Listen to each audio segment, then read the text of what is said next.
How's everybody doing today? It's Nick from Final Cut Gaming, and welcome back to another episode of our Frostpunk playthrough. So, like my Black Ops Rewind Shino Numa video, I'm having to record this audio after the video has aired, or after I've recorded it, because I have been super sick with sore throat, bronchitis, a whole bunch of different respiratory issues, and they're just starting to now get better. And it's not even that I'm fully healed. I'm still doing pretty poorly, but I'm good enough now to where I can speak for a rather long-ish period of time. And I just wanted to say that now.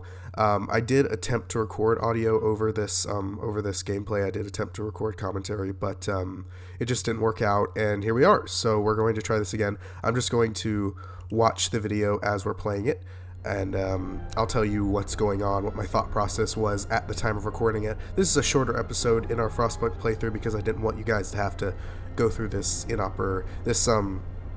inconvenient situation for too long.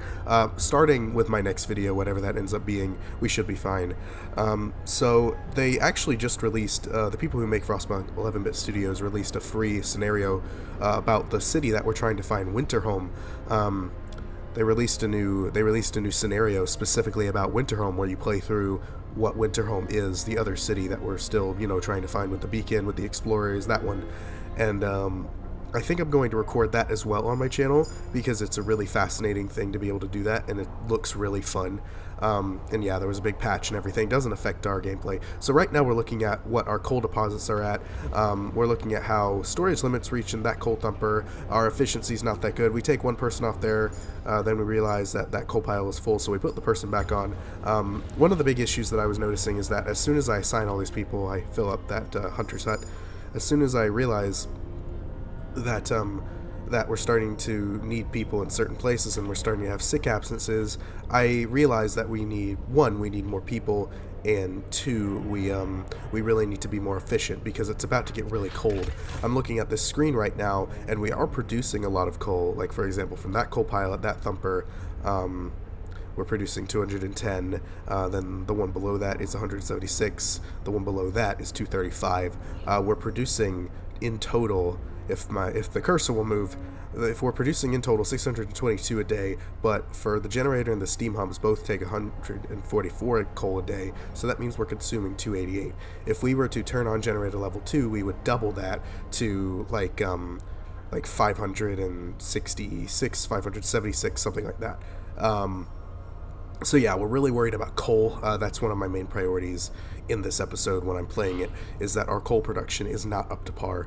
We really need to get those numbers up in my mind. I don't want us to just have 622 per day, because that's decent, but what we want is we want to build more storage houses for coal, and we want to get that number all the way up to the very maximum because we want to produce as much coal as possible.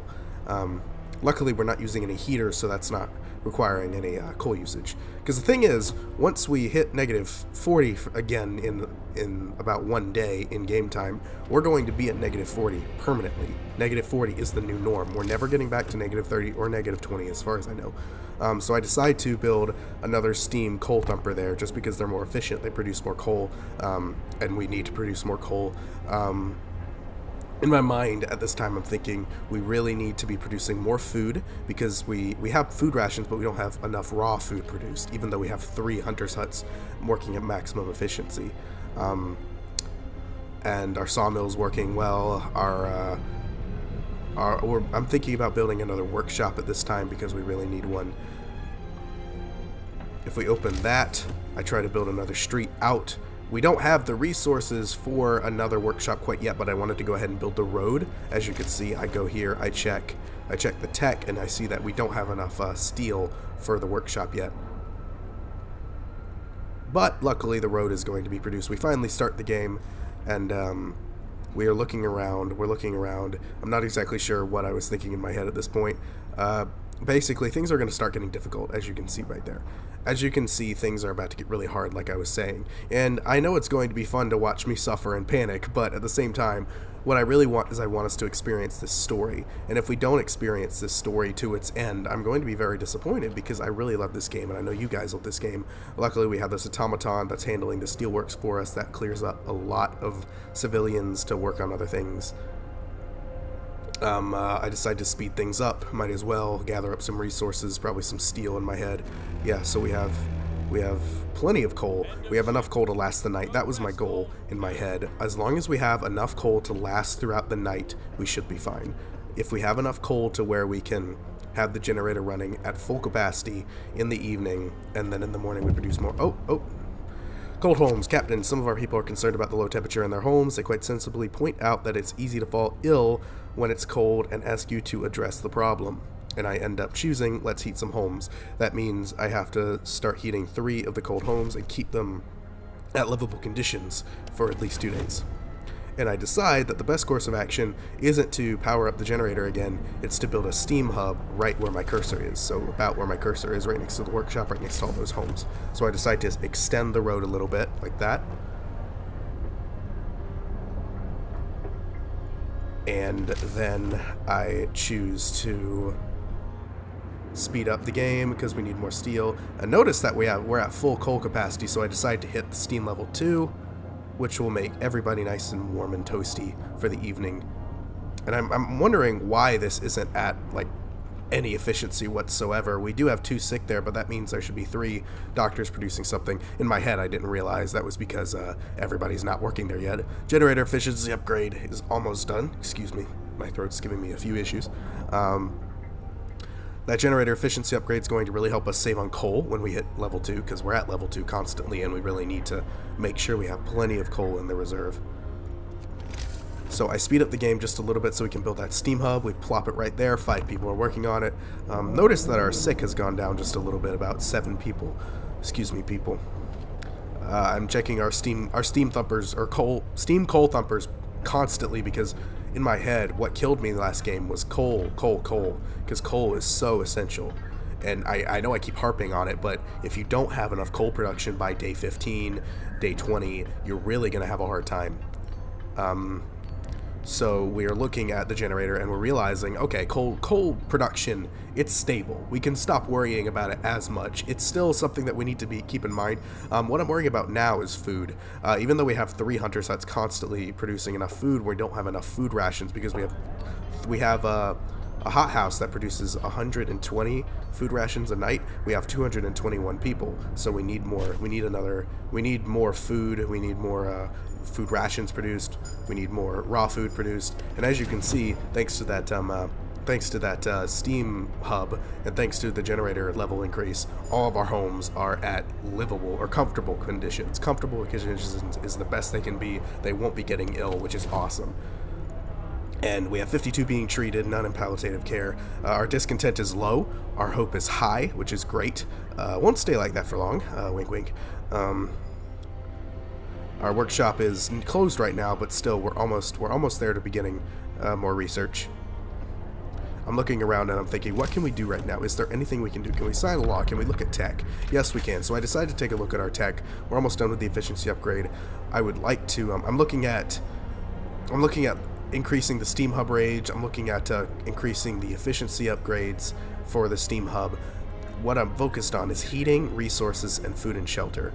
That is my real priority. Exploration, in my mind, isn't nearly as important. That could be one of our fatal flaws by the end of the game, but right now my priorities are elsewhere. Overdrive couplings would be nice because it allows us to use an excessive amount of coal to keep everyone super warm, and when we're at negative 70 degrees, that's really going to be helpful.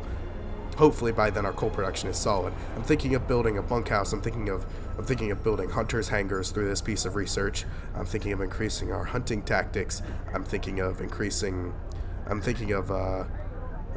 Hopefully my cursor moves in just a second so I can tell you guys. Hunting tactics, fewer workers will go out and do the exact same work at the hunters' huts. That would be helpful. Healthcare installation would be nice so that we don't have to worry about heating healthcare locations as much. Infirmaries would be really nice, even though we would have to use steam cores. Those would heal a lot of people a lot faster. Hot houses would allow us to build our own raw food, which would be really helpful. One of my long-term goals is to rely exclusively on hot houses. A resource depot upgrade would allow us to store 50% more of all resources, I think, and that would be great. That would be really awesome. I'm thinking of more scouts is a decent idea, but we really don't need it right now. I'm thinking of outpost depots. I look at the factory and realize we can build automatons with factories, and that would be fantastic if we can build our own automatons. We would have so many workers freed up. We wouldn't have to worry about anything really, just because automatons are so versatile and useful. We go ahead and close the tech tree, and let's speed up, go through the rest of the night. Our coal is going down, but then again, we have so much that we don't really need to worry about it. We do get a little warning there, but we should be good for... Yeah, we're about to start our work day again. Now, day 15. Day 15 in Frostpunk is a really hard day for anybody playing the A New Home scenario, because there's a story event that's guaranteed to happen on day 15, and I didn't realize it until right now, until when I was recording this. So far, our people are really happy, but because of story events, that's about to change. You can probably hear in the background my cats are running around. I love those guys. They're great. I have the sweetest cats. I decide to try and mess around with who's at the medical post, but as it turns out, it doesn't really work. There we go. It doesn't really help it doesn't help to like assign around people. I would hope that 11-bit studios will let you remove the sick from working and give healthy people that aren't working onto certain locations, because if you don't, what's the point? And the temperature gets really cold all of a sudden, but we do finish the generator efficiency upgrade. That means our coal production is going to be less hindered by the fact that we're burning so much of it. We're going to add a new research, and I choose to focus on getting the infirmary, because the infirmary will really help our sick crisis. We have 33 still sick. We have 2 steam cores, but that's okay.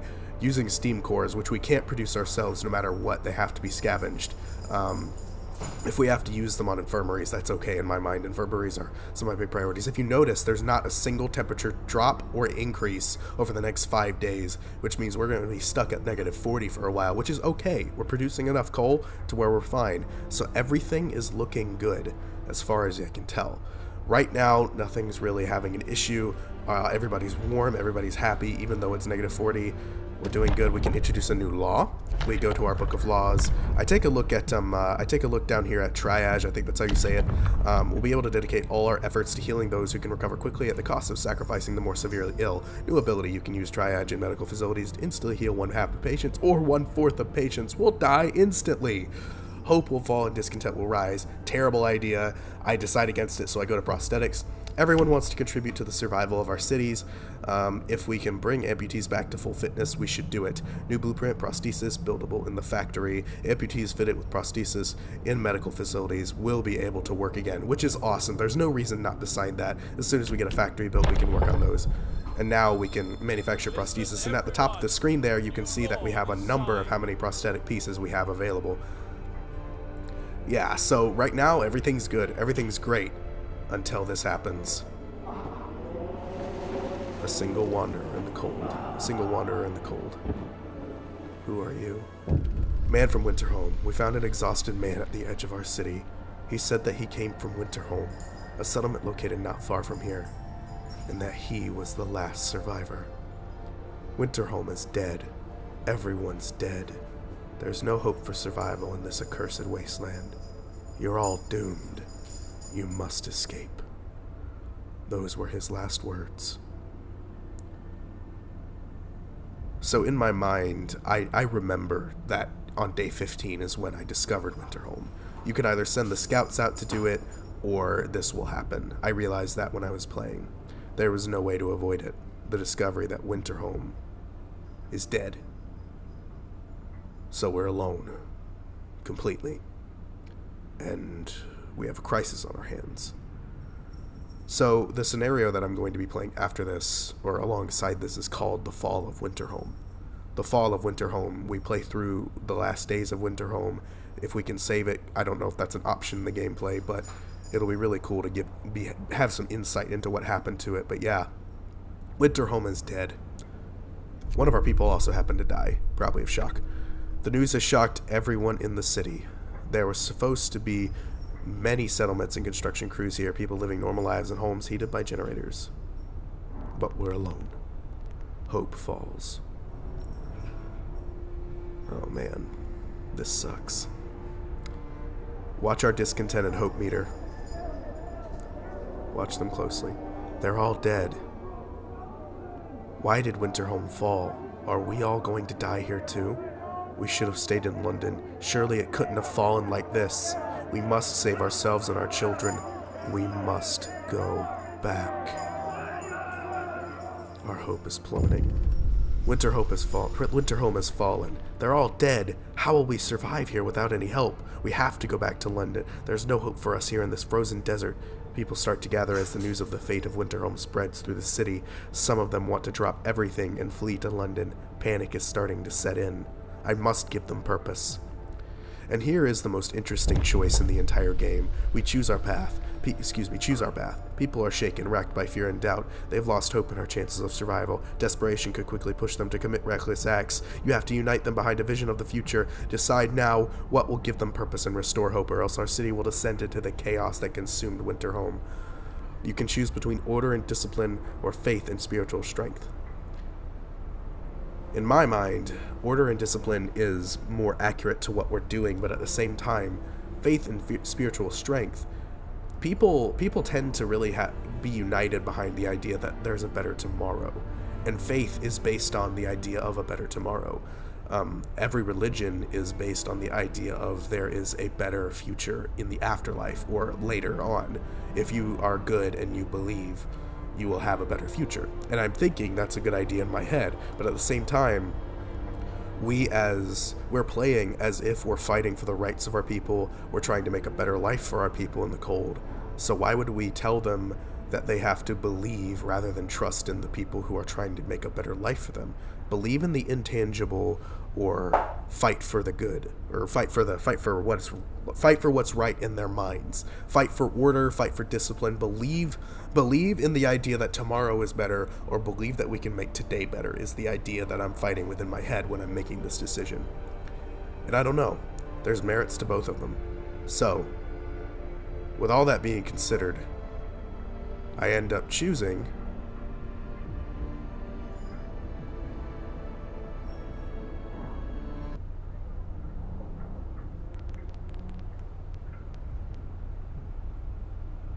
order and discipline.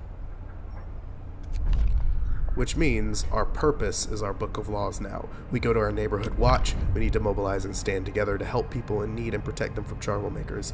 New building, watchtower. Watchtowers increase the hope of people living nearby. You will have to build 2 watchtowers. Yeah, so order and law we're going with, because if we're going to believe in the idea that we can make a better lives for our people now, investing in faith isn't exactly the best idea. There's a lot of merit to be said about the religious ideas, but we chose in this gameplay, in this playthrough, to go for order. We have, as you can see, our hope plummeted, absolutely, like, nosedived beyond belief. This is a guaranteed story event. This will happen no matter what in your gameplay. It's 7 hours before our scouts reach their next location. About now is when I noticed that one of our people happened to die during the event. It has nothing to do with the actual event itself. Somebody just happened to die. We've really killed a lot of our citizens on accident. Funny how that works. In my mind, I'm just like, okay, how are we going to deal with this? How are we going to get our hope back up? What are we going to do? Because this is the single hardest moment in Frostpunk, I would say. When you get stuck here, when this happens, you're screwed. Cookhouse helpers. Sir, a group of amputees is here to see you. They want to help in the cookhouse. We don't want to sit on our arses all day, content with just being kept alive. We can't do hard work anymore, but if we fashion some simple prosthesis out of wood, we can help in the cookhouse and earn our keep. Give them what they need. There's no reason not to. We did have to spend 100 wood on it, but our cookhouse efficiency went up tremendously, over 100%, as you can see right there.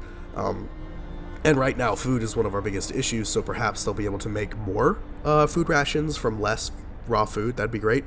I go and I look at our watchtowers under the new order category. I realize that there's not really enough space for it just because of how cramped our living quarters is. So I decide, if we'll give it a second here, I decide to go ahead and build new roads in order to make new spots for it, because everything there is very cramped. There's not really much room for anything new.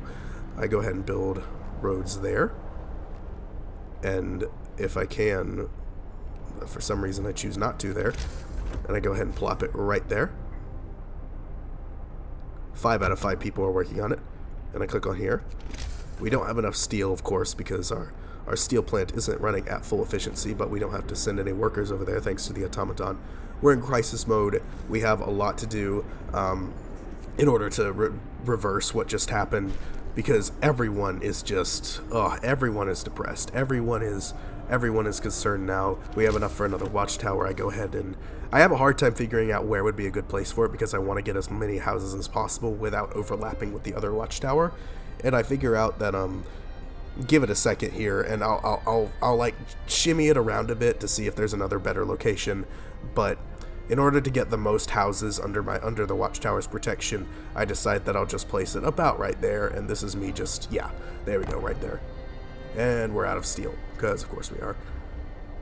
Crisis mode, right? Like, this is the worst, because all the effort that you've put into making sure your people have a good enough settlement, and all of a sudden you find out that this same blueprint for surviving in the cold failed.